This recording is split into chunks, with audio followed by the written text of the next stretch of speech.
of Week 10 here at the PTW Podcast. And Tossie, it finally happened, man.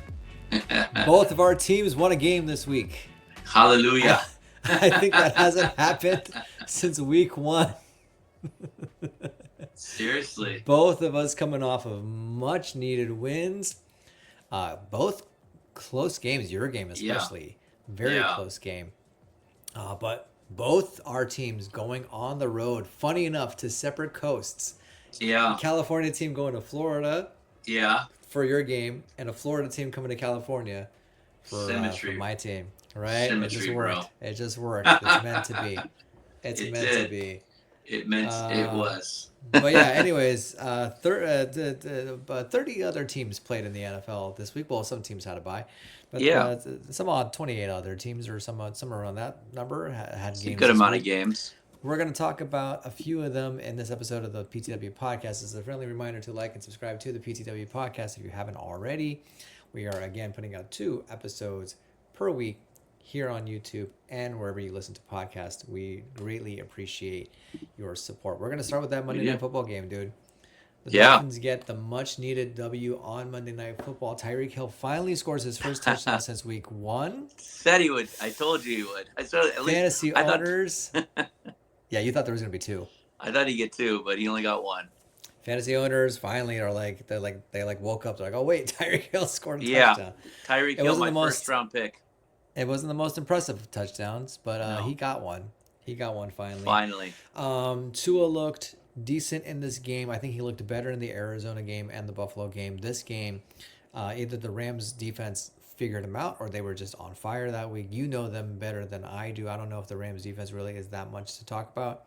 But the Dolphins had a phenomenal first drive, opening drive against them, easily scored 7 points.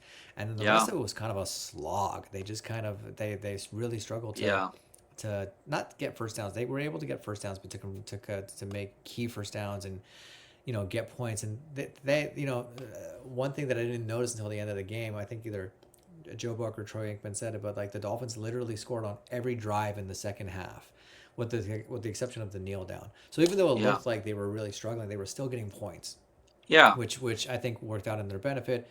And the defense, which again, you could argue cost Miami the Arizona game and cost Miami the Buffalo game, showed up in this game and shut down the Rams. Matthew Stafford doesn't throw for a touchdown. They didn't get a touchdown. Yep. And that's all she wrote. Yeah. The Rams get a loss. It helps your team out. And the Dolphins helps my team out. Yeah. It's a couple weeks too late. I was hoping you guys get the Arizona game too. But, honestly, like this was definitely on the defense, for Miami. Their defense played really well. I mean, not allowing the Rams to get into the end zone, especially with all the weapons they have. They've been playing really well on offense up until this point. And, to not let them score a touchdown is basically why the Miami won this game. So, if like Miami's offense was okay, like, they kind of sputtered, 2, like they didn't, they could have scored more touchdowns. They could have, for sure, won the game more handily, but they kind of kept pace with the Rams. The Rams would get a field goal, they would get a field goal, and it was just kind of like back and forth, and they just kind of maintained the lead because they got the one touchdown basically. In the beginning of the game, and then they got the Tyreek Hill touchdown. In the middle of the game there. So, finally Tyreek gets in the end zone, and still then wasn't enough for me to win my fantasy match. I needed a lot more from him, but 1 yard hopefully touchdown next didn't week help you out. No. Yeah, no, wasn't enough points. I do want to say that the commentators, the announcers for the game, did say something that I said in the previous episode of this game, which shows me that I'm not crazy for thinking this. That the remainder of Miami's schedule is, it's not easy. It's not a cakewalk. But there's winnable games on there. Yeah. They've got the 2-7 Raiders next week. They've got the Patriots after that. They've got the Packers for Thanksgiving. That's the one that's, we'll see. And they got the Jets. They still haven't played the Jets twice. They still have to play the Jets twice. Yeah, the Jets they've twice. Got Houston. They've got Cleveland. And Niners. The Niners. And the Niners game, obviously being in Miami, I think benefits Miami a little bit more than if it were on the road. Not to say that that's going to be the difference maker, but hopefully, you saw, how San Francisco performed against Tampa, and we'll get to that in a second. Yeah. But they got to do that trek all over again. They got to fly that. I'm actually kind of Mm-hmm. surprised that the schedule makers didn't put the Tampa game and the Miami game back to back. I'm actually kind of They shocked really that they're they making them really go screwed us back this year. and then have to go back to Yeah. Florida again. They really our schedule was the worst schedule that I've ever seen. But we can get in that when we talk about the Niners. Yeah. So for me, like I don't think it's beyond the realm of reason that Miami wins, at least 4 8 this year total this Yeah, year. I'm saying To get to 8, I, and get to yeah. 8 and 9. 8, 9. I don't know if that's gonna do it though. Well, no, it won't. It won't. No, Yeah. no. You need 9 or 8 or 9 and 8 or better to get in the playoffs, especially with teams like Cincinnati still kind of knocking on the door. The Chargers, right, still kind of very much in the mix. So you got the 3 teams in the North, so yeah, I think in the AFC North. When the season is over, Miami will look back and say, did they necessarily need to put Tua on IR? Because apparently he was totally fine after week 2, or after 2 weeks of getting in the game. That was a little pressure there, a little pressure. So I think there was some pressure from the league and from the audience generally, like, you gotta make sure he rests for 4 games, gotta do something. 5 because of the 5 weeks because of the bye. But that cost you easily the Tennessee game. It probably cost you the Indianapolis game. So that's 2 wins right there that you could have won. And so you're looking at 10 wins potentially. Yeah, a 5 and 4 record, versus a 3 and 6 record, right? So it is what it is. Nonetheless, Miami gets the win. I'm a happy camper this afternoon or this evening. Yeah, and hopefully they get that win against the Raiders next week. We'll see. Yeah, I mean, honestly, I think they have a good chance of like winning the next 3 games, the next 2 games, so 3 games in a row. 2, yeah. Yeah, I think then you get into like a little bit harder games with the Packers and the Texans and the Niners and stuff like that. Yeah. So, I think 4 wins is doable, so that'll put them at 7. I think it'll be a nice end of their season, but I think they'll miss the playoffs. Unfortunately, they needed to win that Arizona game. I think that was a big game that they need to win, and then they almost beat Buffalo, and I think that would have been a huge difference too. So they had a couple missed opportunities, but you never know. They might go on a run. They might beat some teams they're not supposed to, like the Packers or the Texans and maybe the Niners even, but not likely. Well, that week is going to be a fun week. Yeah, it will be. Subscribe to our channel so you can hear our banter that week when the Niners do play the Dolphins. Yes. Speaking of the Niners, Christian McCaffrey returns versus the Bucs, and the Niners get a much needed win. Christian McCaffrey's numbers not phenomenal, but I think we talked about when they were going to put him on a pitch count, and they very much did. I think he only had 13 carries in the entire game. Yeah, he looked good though for those 13 carries. There wasn't anything spectacular, but it wasn't bad by any means. He looked good. He looked like he was kind of getting into midseason form a little bit. The story of this game though is special teams. Yeah, and the Niners missing 3 field goals. Yeah, Jake Moody somehow, some way, still finding a way to win this game. Yeah. So first about CMC, I mean, he looked a little like he looked like he had his burst. He wasn't like the same CMC. He had a little rust, you could tell, but he did make some big plays. He had the big catch. Brock Purdy played awesome this game. Honestly, he played really well. Niners should have won this game easily, but like you said, the kicker just missed. He just started missing kicks, and then it got in his head, and he was all over the place. It took Deebo Samuel smacking him in the head to like wake him up a little bit, and he made the last kick. Luckily, I mean, I was watching with some friends, and I told them, like, listen, if they get the ball back here, if they can stop them. When Tampa was down driving, I was like, if the Tampa scores a touchdown here, we're done. But they were luckily able to just hold them. The defense was able to hold, get them to just kick the game-tying field goal. Some really crucial defensive stops there at the end.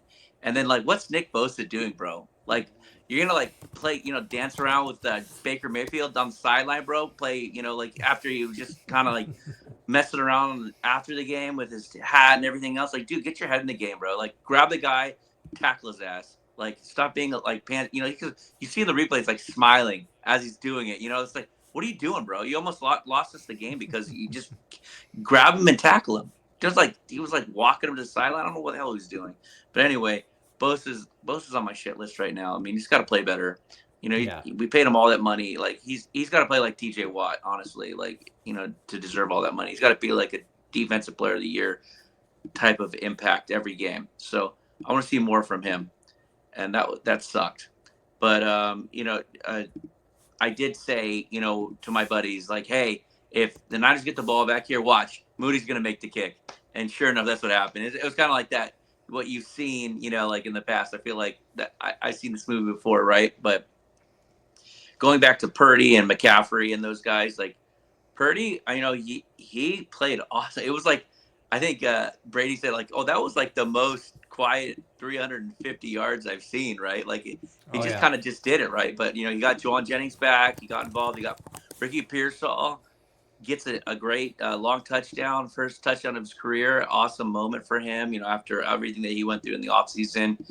And, George Kittle, man, doing his thing. He's played really well this year. He's one of the top tight ends in fantasy, if not the top this year. And, if you have him on your team, you're pretty happy about that, as I do. So I'm lucky to have George Kittle on my team.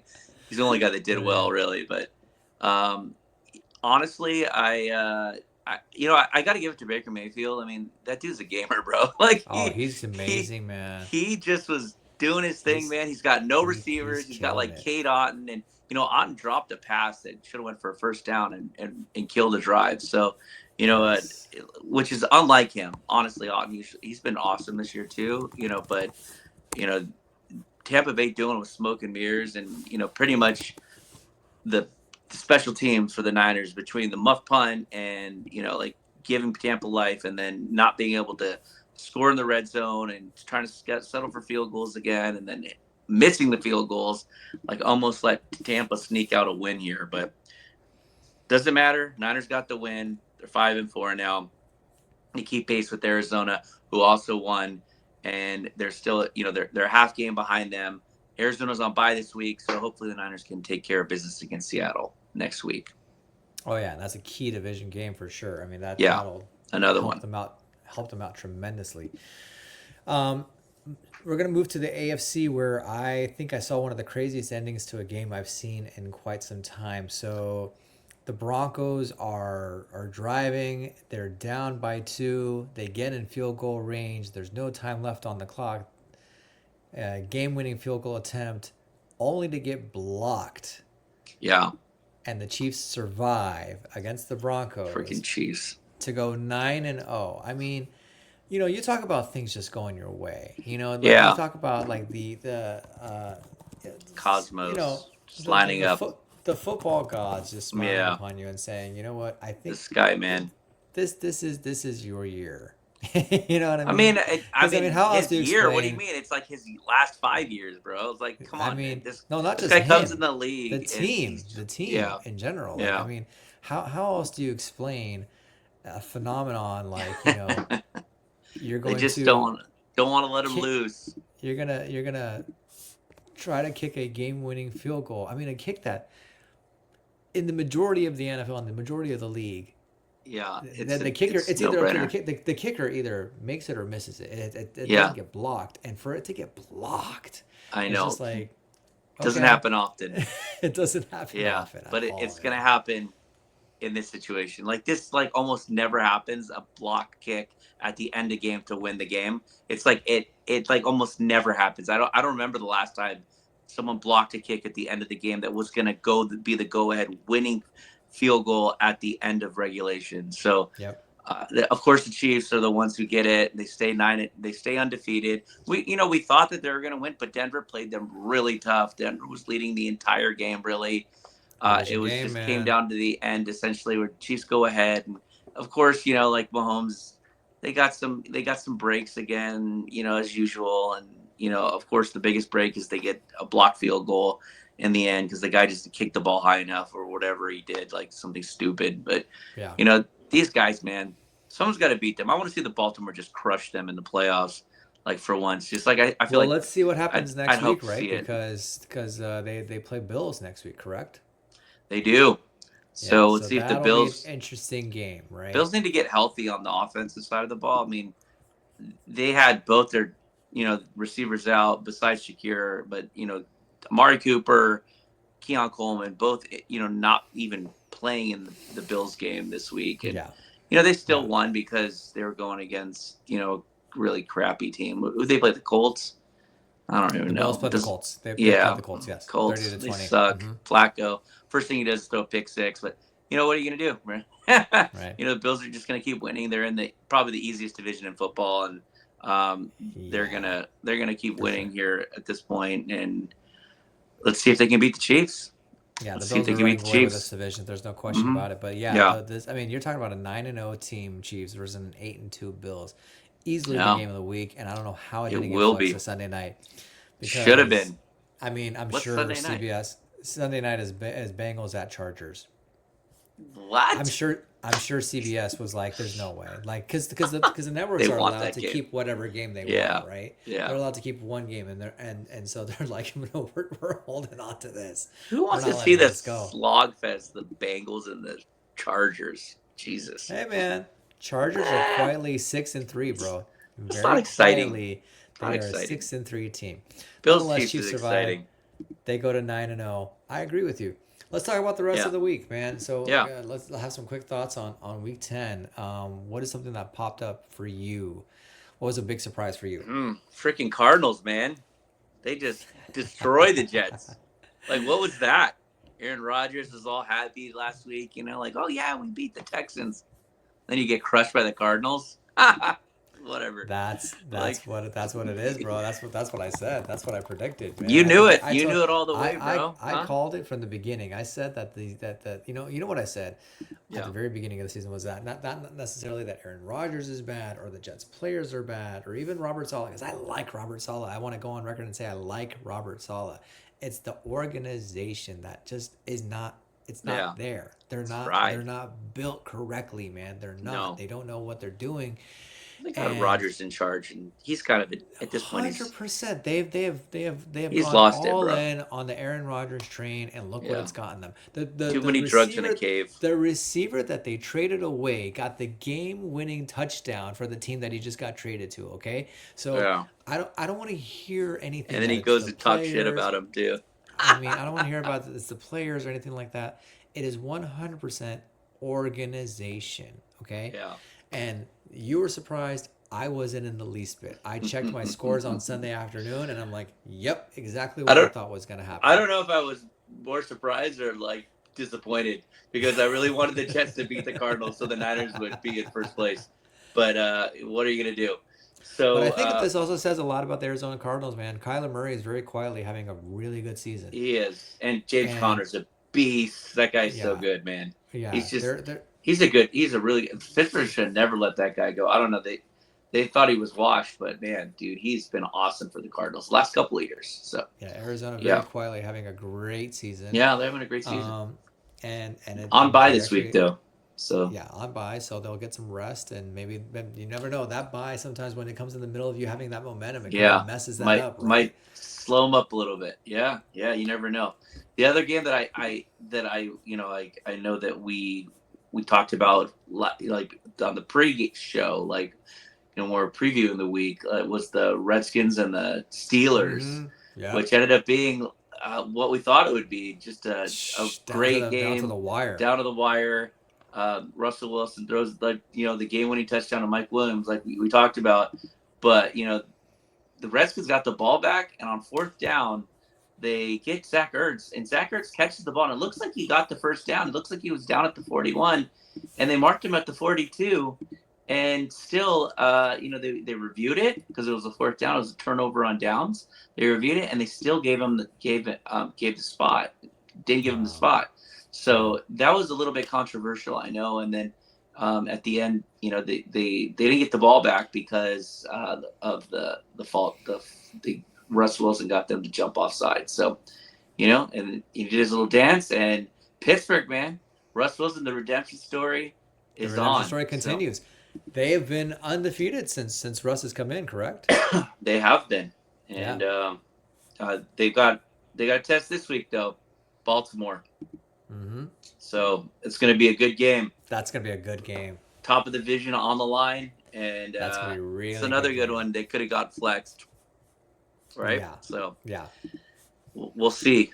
But I don't know, man. We'll see what happens. But we'll talk about it, I'm sure, later this week. Actually, is that the Thursday night game? Which is the Thursday night game? The Thursday night game coming up is going to be, I think it is the Baltimore Pittsburgh game. No, it's not. It's Commanders Eagles. Yeah. Commanders at Eagles is coming up in a few days here, and that's a big game too. That's for the top of the division because Commanders 7-3, Eagles 7-2.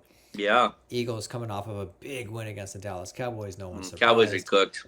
Cowboys are cooked. Their season's done. Their season's completely done. Mike I mean, McCarthy. the fact that Micah Parsons coming out and just, saying what he's saying about Mike McCarthy and listen, you could sit here and be disgruntled and whatever. I think one of the things you don't do in general is badmouth your coach while you're in the middle of the season with your coach, dude. Because he knows after the season, do it, whatever. Yeah. But that I didn't like. He's a lame duck coach at this point. Yeah, he is, and for all his faults, it's an impossible situation to be in. Like your GM, aka owner of the team, did nothing this year to make you better. Absolutely nothing. In fact, probably Meet Jerry Jones.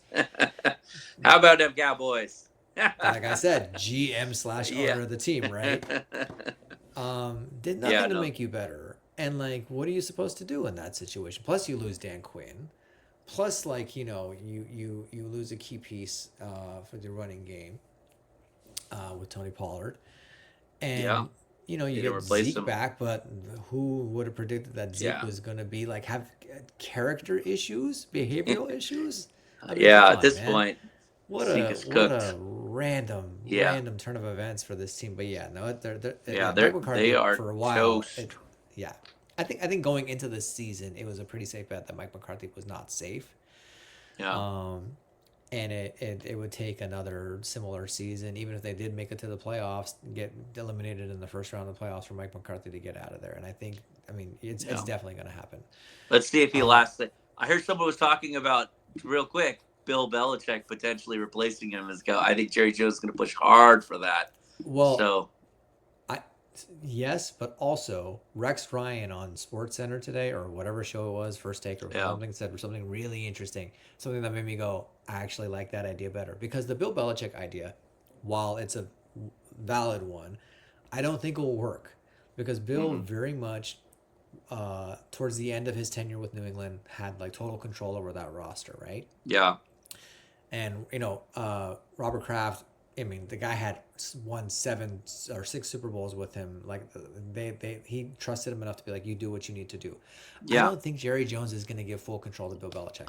However, his hubris kicks in. Rex Ryan suggested another interesting name, Deion Sanders, and that made me go, "Oh, that's interesting. That could work. Yeah, that could work because look at the and he pointed out some examples, right? You have former players who have now who are coaching teams that they used to play on. You have Dan Campbell for the Lions. Yep. You have DeMeco Ryans for the Texans. And possibly Deion Sanders for a team that he won a Super Bowl with the Dallas Cowboys. And that could be very interesting. Also, the Patriots coach played for them too. Correct. Yes. Yeah. I think it's Mayo. Gerard Mayo. Yes, Gerard Mayo. Yes. Yeah. So... yeah, no, that'd be interesting. Deion Sanders, man, you can't help but love what he's doing in Colorado, and the hype he's brought. He's turning them around. I actually almost played for them. Actually, CU, I did their basically they had a recruitment camp that I went to when I was in high school, and during the summer, and I was there and competing with those guys, but that was back in the 90s, bro. But anyway, I was almost CU Buffalo, so. I'm rooting for them for sure. So I'm thinking that'd be a cool thing. But I kind of want to see them kind of play it out, see if they can keep building the program and eventually, get vie for a national championship at the college level first, kind of like what Harbaugh did, right, with Michigan. Yeah. So that'd be cool. Another thing that surprised me this week, or something that caught my attention, I think, is we knew that the Giants Panthers game was going to be bad.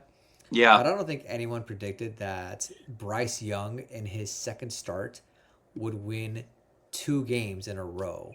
Yeah. This was a player that Here we everyone go. had discarded, had said was Yeah. done. Teams were actually inquiring with Carolina to be like, is he available for a trade? We'll take him if you don't want him, right? And here comes Andy Dalton and his family get in a car accident. Thankfully, everyone's okay, but it's enough to have him go on the bench for Bryce Young to come in and lead the Panthers to back-to-back victories. Yeah. What the hell is going on in New York with the Giants? And what the hell is going on with Carolina? New York is just a cesspool of football. You get Brian Daboll come over, and you think he's gonna like work wonders with Daniel Jones, and dude. It just hasn't worked out. And they gave him a couple years ago. They gave him Coach of the Year because he had the Giants get like a 500 record, bro. Like, what was that? Like they didn't give it to Shanahan that year. A couple years ago, Brian Daboll got the Coach of the Year for like an 8-9 record or 9-8, and you're like, oh, you turned him around. You're like, come on, bro, get out of here with that crap. Like that's it's like let's reward mediocrity. Come on. It's like Jeff Fisher back in the day when he used to coach for like Tennessee or the LA, and he'd always be 8-8. Like that was his thing, mediocrity. I think we were both surprised moving on with how close the Vikings-Jaguars game was. Yeah. That's a game where I think you started seeing the Sam Darnold of old, right? Yeah. You kind of started seeing their defense was holding them, and they escaped. Something was happening there, Yeah. Sam Darnold is turning back into Sam Darnold. So yeah, I think they got the win there. I think kind of like the beginning of the season with all the Brian Flores like blitzing, they're starting to figure the defense out a little bit here, and they're starting to get exposed. And I don't think they're as good as we thought they were in the beginning of the season. Like there's always that team that starts hot, and then they kind of like go back to back. And I think Minnesota's that team. Jacksonville, Mac Jones, man, he just makes appearance, almost gets the win. Jacksonville's defense played great. They should have got the ball back, but some idiot, I forgot who it was, but decided he was going to do a penalty after they had stopped them. He's like trying to rip the ball out, and they end up getting a 15-yard penalty and the game's over. So what a doofus. Anyway, cost your team, buddy. Good job. I think the rest of the week, was pretty standard fare. I mean, like that Lions Texans game, I had said that the Lions were going to beat the Texans, but I thought it was going to be way more one-sided than it was. That was a very close game. Texans had the lead for a while. Yeah. And then Lions come back and Lions got grit. They got grit this year, man. They aren't your grandparents' Lions, No, they're a good team, man. Or your parents' Lions, who knows? Right? Like, they're your Barry Sanders Lions. They got grit this year, man. They were down the whole game. The defense just started stopping them. Then a huge interception in the end zone. I mean, C.J. Stroud, I don't know what he was doing. He had him had Tank Dell wide open. Like, just make the proper throw. Like, throw it to the back pylon, or throw it to the side. Made a terrible throw. Picked him off in the end zone, and then gave them the momentum. Detroit started scoring, and then the Texans couldn't move the ball. Eventually, they win the game. So, kudos to the Lions, man. They're the crop of the NFC West, the cream, 100%. The top. And they're definitely the best team in the NFC this year. So it's going to be tough to see them in the playoffs if the Niners can get there. Because right now, the Niners aren't even in the playoffs. Yeah, they're sniffing it at the moment. Yeah. This season is so interesting because you've got a lot of teams. It's really top heavy. Like you've got like teams like the Lions, the Vikings, as records wise, the Lions, the Vikings, the Cardinals, the Chiefs, whatever. They're like these like. There's like here, and then there's this drop off to like these mid-tier teams, and these mid-tier teams are crowded. There's a lot that's there in those mid-tier teams, right? For sure. As far as the NFC goes, you've got the Niners, the Bears are kind of there, but they lost to the freaking Patriots, so they're losing. The Bears steam fast. They're losing steam fast. Yeah. Caleb's turning back into a pumpkin. He's got to paint his nails a different color, maybe. I don't know. Nonetheless, I mean, like you see what I'm talking about, and then you've got the lower tier teams. and there's plenty there as well. So you've got like these three groups of teams that are like very much like it's either one or the other. There's no kind of like gray where like one team 1 week is like okay, but next week they're great, but then they go back to being okay, but then they go back to being bad. Like you're either bad, you're decent, or you're really good. Yeah, and that's pretty much it. That's pretty much it this season. It's interesting seeing it like play out. It's pretty easy to pick a fantasy defense right now because it's like who's going to be good. Like I picked up Philadelphia this week, and I was going against the dreaded the Cowboys. Got me a nice 20 points for the defense. So that was pretty nice. So I was. Hey, if you picked up Miami's defense this week, you were living nice. Yeah, Miami had a pretty good defensive performance. I think got about 10 points this week, so that was good. Like couple fumble recoveries, interception. Yeah, no, they had a good week. They let too many field goals, and that last field goal knocked them down a couple notches. You can't win a ball. But if you had a kicker for the Rams, you were good. You were good. Yeah. Those are our thoughts on week 10. Let us know what you thought about your this week of football down in the comment section down below. Did your team win? Did they lose? Did they not play? Either or. We'd love to hear from you. So let us know in the comment section down below. And again, a friendly reminder to like and subscribe to the PTW podcast here on YouTube and on also wherever you listen to your podcast, whether it's on Apple Podcasts, Spotify, or anywhere you listen to your podcast. We greatly appreciate you checking in. Again, if you're a Dolphins fan, let's go. If you're a Niners fan, I'm sure you're happy as well. Yeah, it was a nail biter. It was annoying, but it was a win. Annoying. It's a win. A win is a win. But a win is a win is a win. Baltimore's going to win this week. Yeah. Well, maybe. We'll see. We'll see. Yeah. Nonetheless, a quick reminder that we will be back Thursday night after the Thursday night game. Yeah. Sometimes it's Thursday night, sometimes it's Friday night. We will aim for Thursday night this week. Yeah. And we will see you all. Big Thursday night game. Take care, folks. Yeah.